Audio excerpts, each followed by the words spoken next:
A raiz judaica do Brasil, ela foi escondida por mais de 500 anos, só após os anos 70, né, 1970, com a divulgação de documentos secretos, né, pela Torre do Tombo, um grande museu em Portugal, é que nós começamos a descobrir a nossa história, né? Judeus na Península Ibérica, na Espanha e Portugal, que acabaram sendo convertidos à força, mas que, num determinado momento, fugiram para poder viver as suas vidas. E essa história, ela nos traz hoje quase 100 milhões de brasileiros com origens judaicas, com raízes judaicas, com o DNA judaico em seu sangue. Mas se nós voltarmos lá para o passado para entendermos como tudo isso aconteceu, nós voltamos na época das grandes expedições, né, das colonizações. Exato. O Brasil, né, do futebol, do carnaval, da feijoada, e de um país tropical, de muitas praias, um clima e uma dieta totalmente favorável. Por que tantos brasileiros vão se interessar pela segurança de Israel, pela história de Israel, pelo direito de Israel? Por que tantos brasileiros têm muita atenção pelas histórias bíblicas que ligam a Israel, né? A todas estas histórias? É porque existe uma ligação, né? Uma ligação cultural, uma ligação regional, e muitos observadores, estudiosos vieram para o Brasil antes, até da década de 70, que foi quando a Torre do Tombo ela tornou público os seus documentos, que mostrava milhares e milhares de brasileiros que haviam sido levados, investigados, julgados e até condenados pelo crime judaizante. E foi essa perseguição da Inquisição no Brasil, que vai terminar só em 1889, ou seja, muito recente, que se desenvolveu a cultura cripto-judaica. Então essa cultura fez com que os cristãos novos do Brasil tivessem uma linha de comportamento discreta, de que os cristãos velhos não percebessem a sua forma judaizante. O casamento endogâmico, que é muito comum em determinadas regiões, principalmente no Nordeste, o casamento endogâmico, a maneira de como limpam a casa, tendo todo o cuidado de não passar com lixo, varrendo o lixo, passando pela porta, aonde poderia ter uma mezuzá para não espantar a riqueza, também de cobrir copos, espelhos, potes de água quando morre alguém na redondeza. Então todos esses comportamentos, da forma como faz o abate do frango na chácara, lá no quintal, de cobrir o sangue com areia, né, da ave que seria abatida para a refeição, esses e muitos outros comportamentos marca esse objeto de estudo por observadores e historiadores que entendem exatamente das tradições milenares judaicas. E aí o Brasil é encontrado com uma tradição muito forte judaizante, né? E uma tradição que faz com que explique-se antropólogos, psicólogos, psiquiatras e todas as outras ciências por que tantos brasileiros se interessam, né? Se envolvem nessas questões que dizem respeito a Israel. Foi impressionante na posse de um dos presidentes do Brasil, quando um primeiro-ministro israelense, ele se surpreendeu até a sua segurança quando, na posse do presidente eleito, que recebeu posse em Brasília, ele resolve driblar, exatamente, o primeiro-ministro resolve driblar a sua segurança para saudar a calorosa manifestação de brasileiros que reagiram muito positivamente com a presença de um primeiro-ministro israelense no Brasil. Então, por quê, né? Como que se explica? Como que muitos dizem ter uma alma judaica, né? E cada vez mais pessoas acabam sendo sendo muito críticas, né? A forma como analisam a Bíblia, tem um senso crítico muito forte, envolvem as suas lideranças religiosas, o padre, o pastor, o bispo, o reverendo, com perguntas assim, buscando respostas até sobre uma necessidade de uma conexão maior na sua relação religiosa no que diz respeito entre ele e Deus, sobre sábados, sobre alimentação, por que isso, por que não aquilo.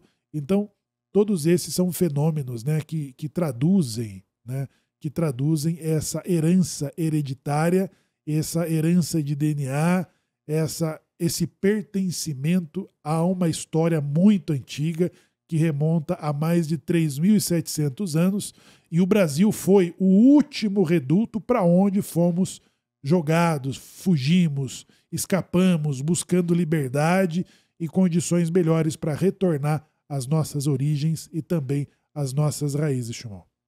E como você pode identificar, né? Essa é uma pergunta muito comum que as pessoas nos fazem. Como eu posso identificar a minha raiz judaica? Né? Quais são os indícios de que eu tenho raízes judaicas? Bom, além das tradições familiares, né, tradições comuns, não são tradições assim diferentes, que chamam atenção num primeiro momento. São justamente tradições que foram encriptografadas, né, para disfarçarem as suas práticas judaicas e transformarem-nas em costumes, em folclore, Exato. em tradições que ninguém sabe o porquê que existem. Como, por exemplo, você apontar o dedo para as estrelas. Quantas vezes o seu avô, a sua avó, já disse, não aponte o dedo para as estrelas, nasce uma verruga. Né? São as questões alimentares, a forma de se vestir, até a forma de sepultamento vão remeter às tradições criptojudaicas. Né? Como, por exemplo, quando você vai velar o seu morto, você enrola, né, o morto em uma mortalha. Né?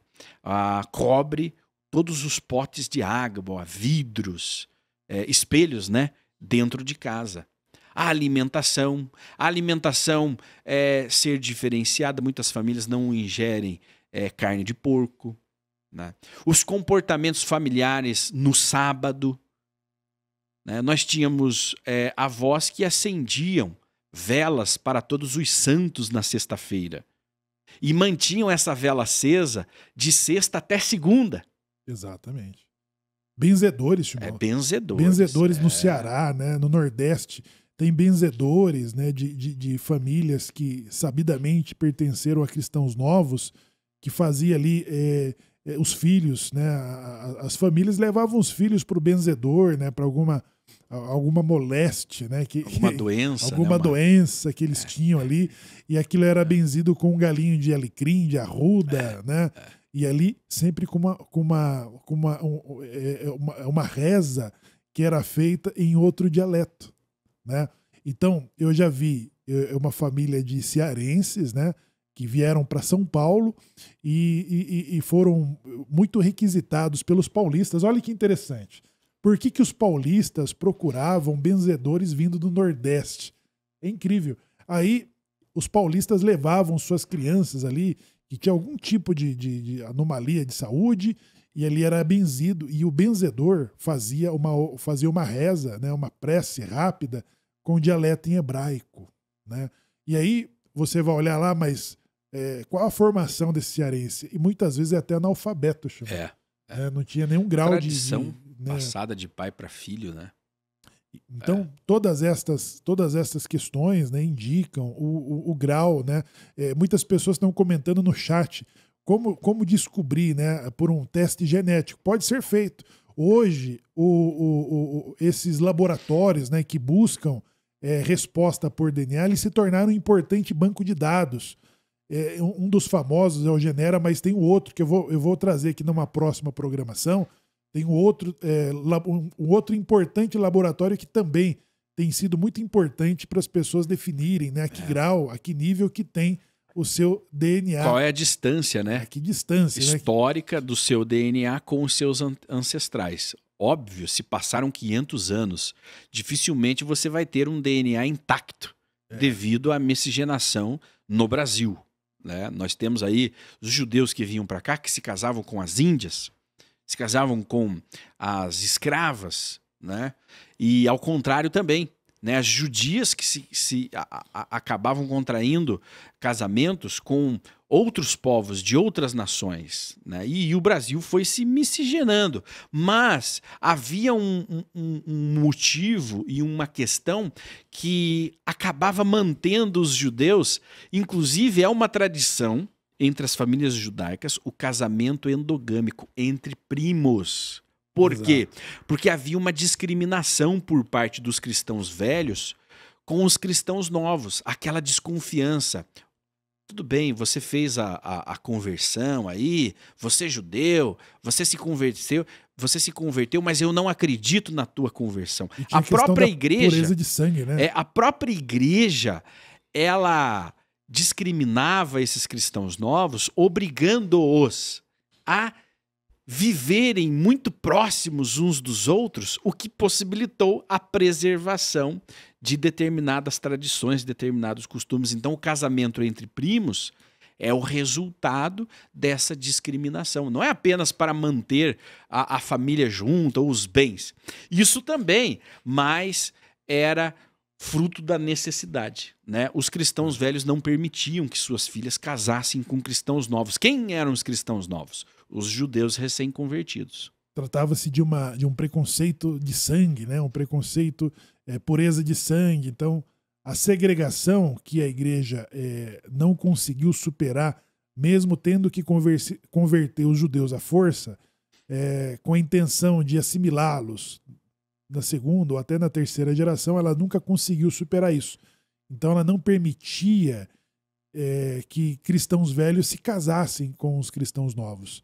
Inclusive, nos seus certificados de batismo, né, que era promovido pela igreja, e muitos desses documentos encontram-se em arquivos de muitas igrejas no norte, no nordeste e de outras regiões do Brasil, como Minas, né, São Paulo, que esses cristãos novos, eles recebiam um nome ali, muitos colocavam o nome Anusse, né, logo depois do nome para indicar para a igreja que tratava-se de um cristão novo. Muitos clérigos ainda que existem na igreja são cristãos novos e são identificados assim, né? Eles são identificados assim por uma marca e um registro que a igreja teve a necessidade de manter por muito tempo, né? E o casamento endogâmico é importante, essa fala que o Shimon está trazendo, que é um comportamento que ainda se realiza, né, em muitas regiões do Brasil, que é o casamento entre parentes próximos. Outra forma, e eu diria que é a mais comum delas, porque ela está debaixo dos nossos olhos, né, e a gente não vê, né, ela não é levada em consideração, que é o sobrenome. O teu sobrenome, ele pode ter origem judaica. Foi catalogado pelos professores Reuven Feigenbold, Paulo Valadares, um dos grandes estudiosos, se não um dos maiores estudiosos da causa dos Bnei Anussim, né, desses judeus sefardi, esses judeus que vieram da Espanha e Portugal, só que não só da Espanha e Portugal, eles vieram, até o Nestor comentava, né, eu tenho 50% de DNA do meu pai, que era grego. Muitos judeus vieram da Grécia, inclusive os Abravanel, da família do Silvio Santos, né? Também vieram da Grécia, entre outros lugares, do Egito, do Marrocos, da França, saíram de Portugal e se espalharam pelo mundo e acabaram chegando no Brasil. Isso remonta, gente, acreditem, 16 mil sobrenomes de cristãos novos que passaram de alguma forma aqui pelo Brasil, Portugal, Espanha, entre outros lugares, ok? Nomes como Silva, Santos, Ribeiro, Oliveira, Pereira, Matos, Silveira, entre muitos outros nomes. Nomes comuns de acidentes demográficos, nomes comuns de profissões, né? Por exemplo, olha aqui na letra D, o sobrenome da Vega, o sobrenome David, né? O sobrenome Dávila, o sobrenome, vamos ver aqui quem mais, o sobrenome Daiê, o sobrenome de Montouro, né? E isso são sobrenomes da letra D. De Paredes, sobrenome de Paz, né? Ou da Paz, né? Entre muitos outros sobrenomes. Na letra C, o sobrenome Cunha. Quem aqui que está nos acompanhando ou conhece alguém com o sobrenome Cunha? O sobrenome Cunha Brandão, Cunha Oliveira, olha só, o sobrenome Oliveira, né? O sobrenome Cruz. É um dos sobrenomes mais comuns no Nordeste, né? Cruz. E no Brasil, no Sul também. O sobrenome Grasto, ou o sobrenome Costa, Costa Real, Ribeiro, Costa Sutil, Costa Teixeira, Costa Vidal, né? Costa Mesquita, Contouro, Couto, Costa Flores, Costa Furtado.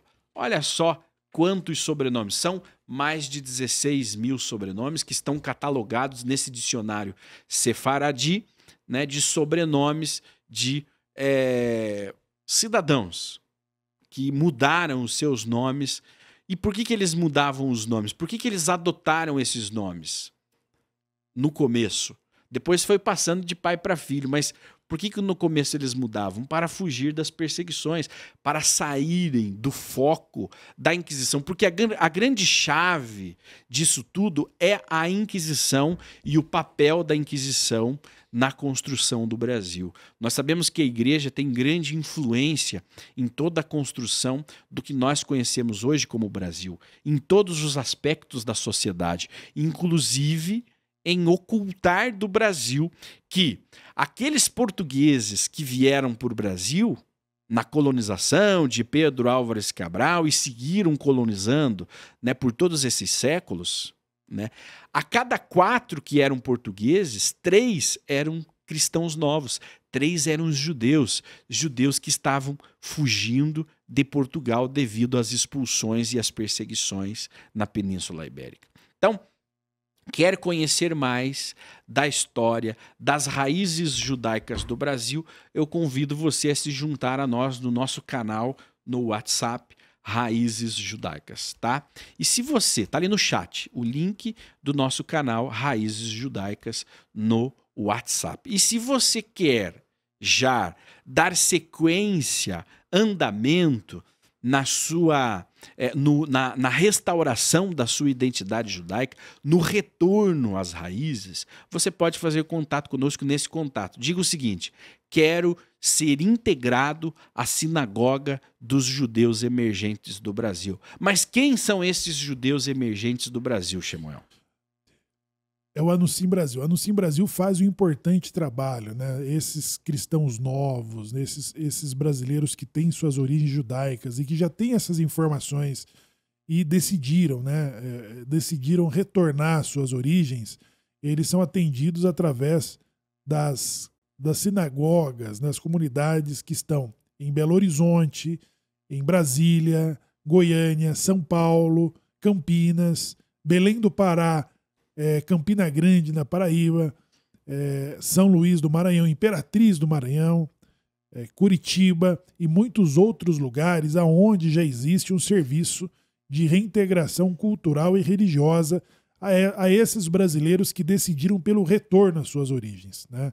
Então, é através de um processo, depois de uma entrevista que cada candidato passa, eles recebem então as orientações e o suporte necessário e o acolhimento, se você está em uma dessas cidades, em um desses pontos onde já existem a comunidade e a sinagoga Anuncim Brasil. Ah, mas aonde eu moro não existe, ainda não tem. Então, existem muitos contatos que o Anuncim Brasil tem com milhares de brasileiros e a partir desse banco de dados que a associação ela passa a organizar a formação de um novo grupo, de um novo minyan, onde vai se constituir na sua cidade. Ou muitos outros acabam se mudando, né, para regiões aonde já estão desenvolvidas essas comunidades, principalmente pela urgência e pela pressa que tem nos mais diferentes casos que fazem com que as famílias tomem decisões como essa, João. Muito bem, faça contato conosco neste telefone e agende uma entrevista com um dos nossos mestres e professores para saber mais a respeito da sua jornada e da sua integração com a sinagoga Anussim Brasil, a casa dos Biné Anussim.